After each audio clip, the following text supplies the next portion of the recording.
All right, so yesterday we talked about naming ionic compounds. We said that there's two main things you have to look for. One is make sure that it's between a metal and a non-metal. And if you've got a transition metal, you need a Roman numeral. Today we're going to throw in a new twist.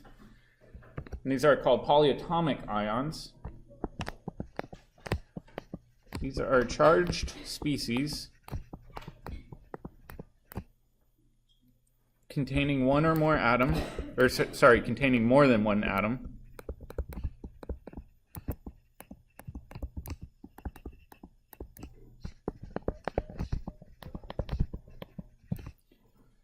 That are covalently bound.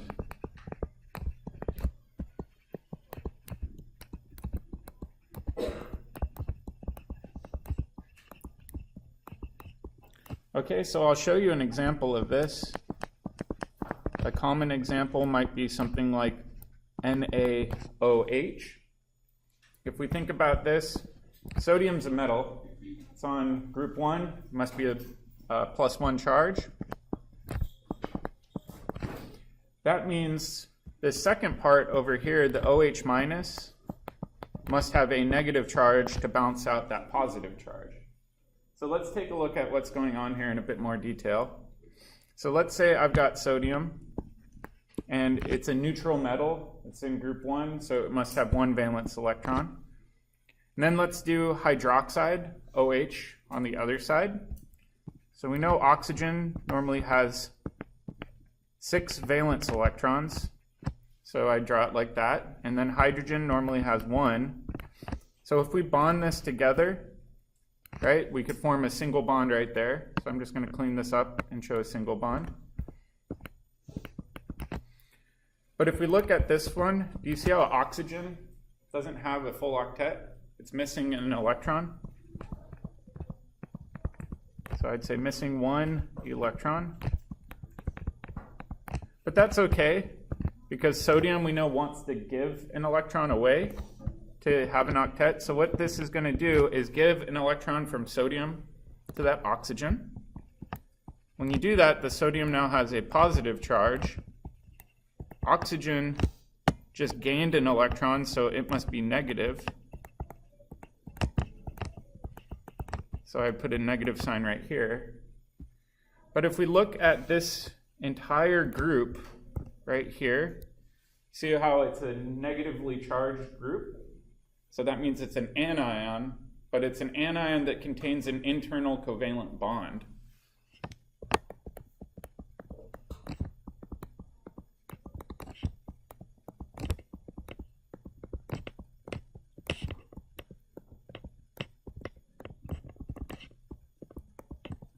These are always referred to as polyatomic ions.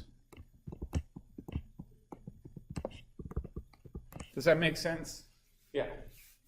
What about that covalent bond is so special, I guess? Because, like, why would it not be Na2O? Yeah, why specifically is the covalent bond stronger? That's a good question. In certain situations, you just run into this where you have an overall compound containing covalent bonds, but one of those atoms carries a charge. Anytime you have that, it's considered polyatomic ions, I guess. In this case, it still has a covalent bond in it, but an overall -1 charge for the entire group, right? It's a little bit abstract to think about. It's not a special covalent bond, it's a normal covalent bond, but it's saying OH, in this case, has an overall negative charge, therefore it's ionic, even though it contains a covalent bond. So in a situation where you are reacting some amount of sodium, some amount of oxygen, some amount of hydrogen, would the reaction prefer to make this polyatomic ion and bond that with sodium, or would it prefer to make the Na2O? Yeah, that's a good question. So this is more a hypothetical reaction that I'm showing here to explain why sodium's positive and why oxygen's negative. You can have a reaction where you make Na2O, but that's a completely separate, different compound without a polyatomic ion. That's just a true normal ionic bond. Right, so would it prefer this polyatomic configuration, or? It depends on the situation. So in general, I'm not going to ask you to predict what will be made. I'll just give you a formula with OH in it and say, oh, that's polyatomic, it must have a -1 charge. Yeah, it's a little bit confusing. I will say in the past, I used to require all my Chem 110 students to memorize this list of common polyatomic ions, but you guys are off the hook this year. Instead, it's on the cheat sheet that I give you during exams. So if you look at the cheat sheet, it lists all of the common polyatomic ions that you need to know along with their corresponding name. So you see in the left-hand column, I've got the ion NH4. In this case, it's positive, so it's a cation. And the name for that is the ammonium cation. Next one down is NO3-, that's an anion, that's nitrate. It's a nitrate anion, and it's got covalent bonds in it. Next one, similar idea, PO4-3-, that's phosphate, and then you can go down the list. So I'm not going to expect you to memorize these. However, if you're given that cheat sheet, I want to make sure that you know how to name things and deconstruct names into formulas. So let's take a look at a few of these, and we'll do some practice.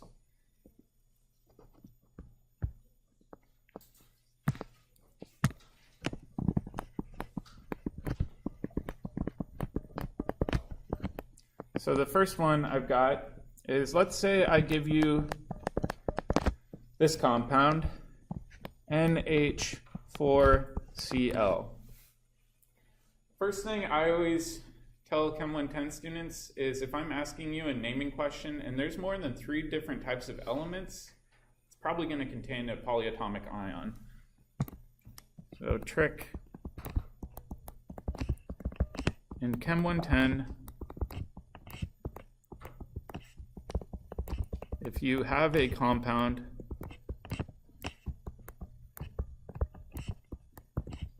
with more than 2 atoms or 2 elements,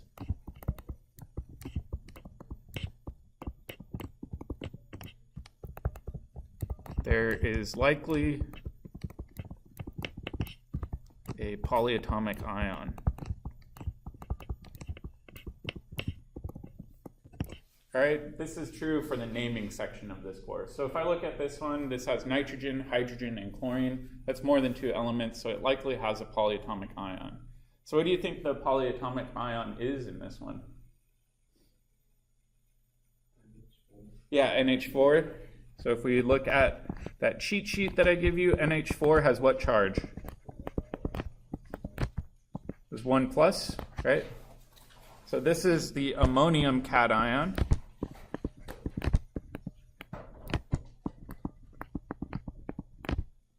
That's one of our special polyatomic ions. And then over here, we've got Cl, that's chlorine. What charge does chlorine have? It's got to be -1, right? It's in group 7A. And we know it has to cancel out that positive, so we know it's negative. So this would be our chloride anion. So when we take these two and we mush them together into one common name, we always list our cation first. So in this case, the cation is ammonium. And then the second part of the name is going to be chloride. And just like before, we need that IDE suffix in order to have the correct name. So NH4Cl would be ammonium chloride. Does that make sense? Still follows the normal naming rules for ionic compounds. All right.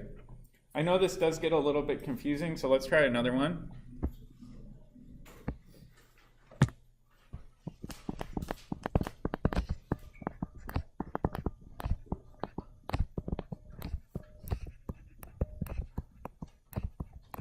Let's do potassium phosphate, but this time we want to convert the name to the formula. Okay, so let's break this down. Say, all right, what's the symbol for potassium? Okay, what charge does potassium normally have? It's in group 1, so +1. All right, so potassium is normally +1. Phosphate is not the same as phosphorus, right? It's confusing because they sound similar. What is phosphate? Yep, so if we go up and we look at our chart, you can zoom in. Specifically, it says it's PO4 3-, so pay attention to that charge. The charge is really important. So PO4 3-. So let's go back down. PO4, overall charge of 3 minus.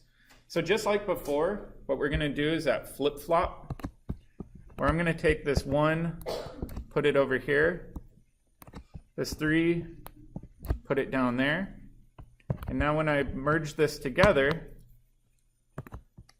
actually I'll just do this, I've got K3PO4. So this would be the overall molecular formula. Does that make sense? It's a little bit tricky. So in this case, we know we have 1 phosphate anion because we moved the 1 plus down here. And then we've got 3 potassium cations to cancel out the -3 charge. So another way of writing this would be to say, hey, we've got 3 potassium cations, each with a +1 charge. And then I've got this polyatomic ion over here with the -3, but all of these positive charges cancel out the -3. Does that make more sense? Yeah. Yeah, that's a good question. So you're asking about Roman numerals. We only use Roman numerals with transition metals. Potassium is in group 1A. 1A and 2A metals we don't need Roman numerals for, only for that center block. Good question. All right, let's do another one.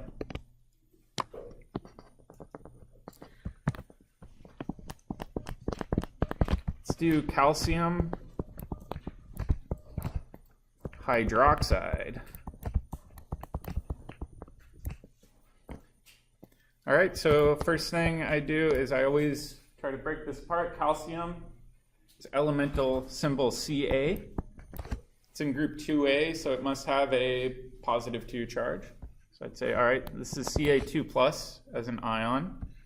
Then we go and we look at hydroxide. That's got to be a polyatomic ion. It was one we saw originally. That's OH with what negative charge? Just -1. All right. So now we can go ahead and do the flip-flop. I'm going to flip this one down here. This gets a little bit weird. So oftentimes I see students do this where they say CaOH2. This is not correct.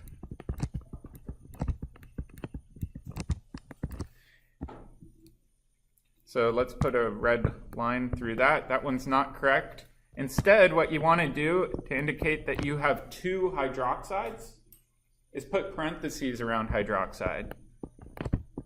So we'd say parentheses 2. This one is correct. So in this one, what we needed was we needed parentheses to show that we have 2 whole hydroxide units, not just 2 hydrogens.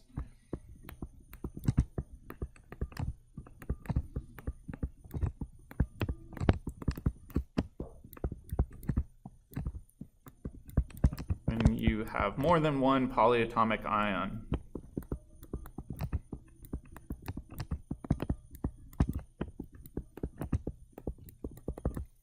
Sorry. Does that make sense? These are kind of tricky. All right. So now what I'm going to do is I'm going to try to give you a generic flow chart. It helps me when I make naming decisions to follow a flow chart. So let's jump into that.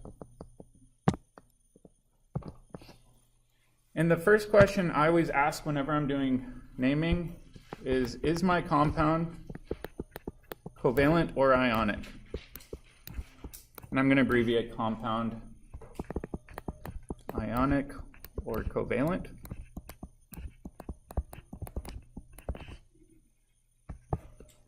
It's the first question I always ask.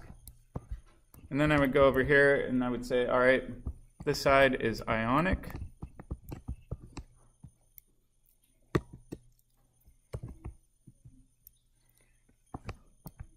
This side's covalent.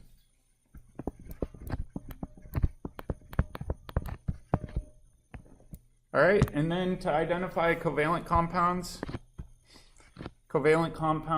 are between 2 nonmetals. Ionic compounds contain a metal or a polyatomic ion.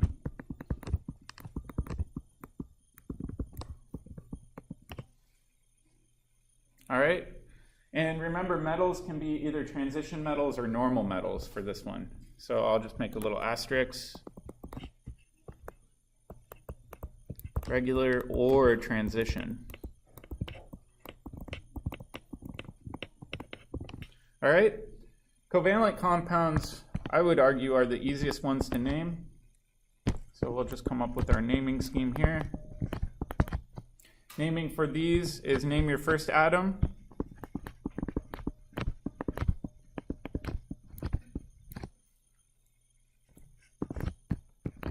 And then you want your second atom.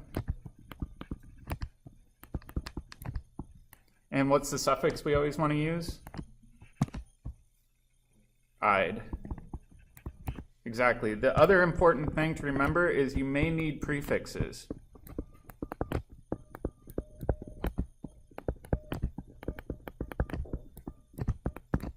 All right, so covalent compounds, pretty straightforward naming system. The main thing to remember is those prefixes are required for covalent compounds. They're not required for ionic compounds. All right, so now I'm going to break this apart even further. I'm going to say, all right, if we have an ionic compound, we actually have two different classes.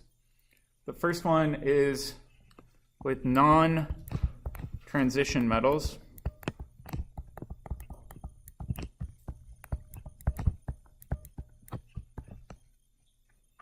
These are pretty simple. So again, I'll do naming down here. Naming for non-transition metals is first you list your cation, then you have a space, and then you name your anion, again with that IDE suffix. It's important to remember with these, there are no prefixes. Right? All right, so let's go to the other side of our flow chart and say, all right, what happens if you have a transition metal?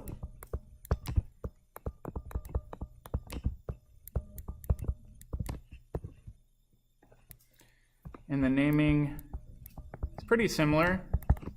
You always start out with your cation, then you do space anion with an IDE suffix. Again, no prefixes. Oops, sorry, I'm forgetting the most important part. You need a Roman numeral after your cation for a transition metal. But again, there are no prefixes.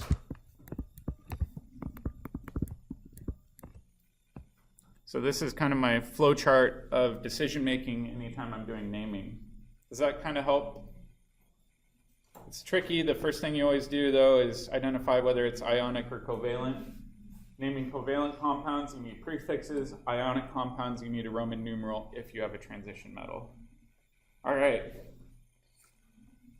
Let's do a couple of practice problems, and then what I'm going to have you do is instead of a pod, I've just given you a long practice activity of going through a bunch of these because practice is key for remembering all the naming rules.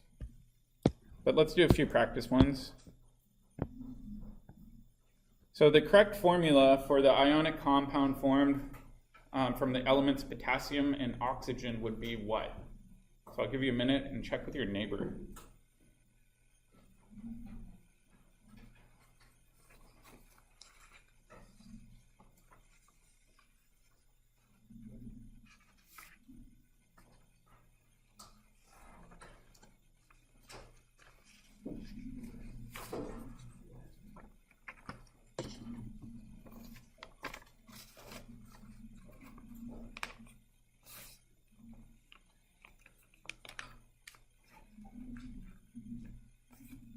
Give me a thumbs up if you think you got this one.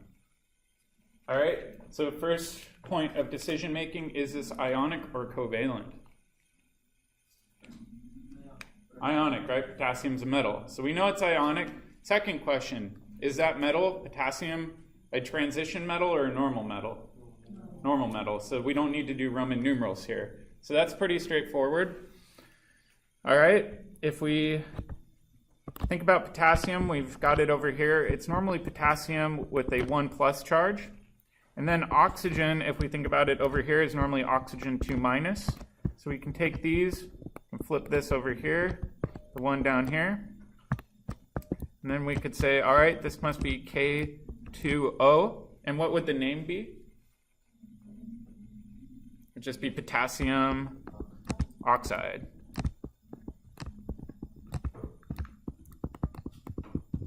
So again, the correct answer for this one would be B. All right, let's do a few more. What's the correct name for this compound?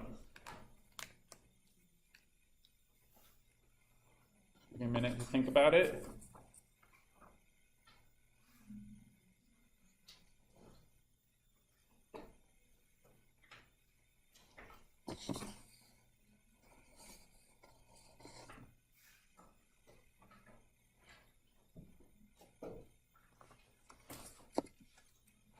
All right, so let's go through our decision making. Is this ionic or covalent?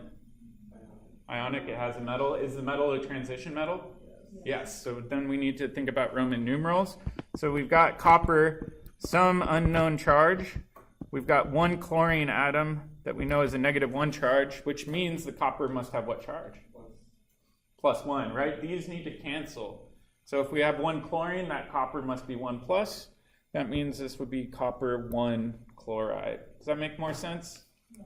Okay, so what I want you to do is to start working on this worksheet. I'm not going to collect it. This is just for your own practice. And then what I'll do is I'll post the key so that you can check your work. But this historically is one of the trickier things on exams for students. They forget when to include prefixes, things like that. So I'll give you the rest of the period to work on that as a group.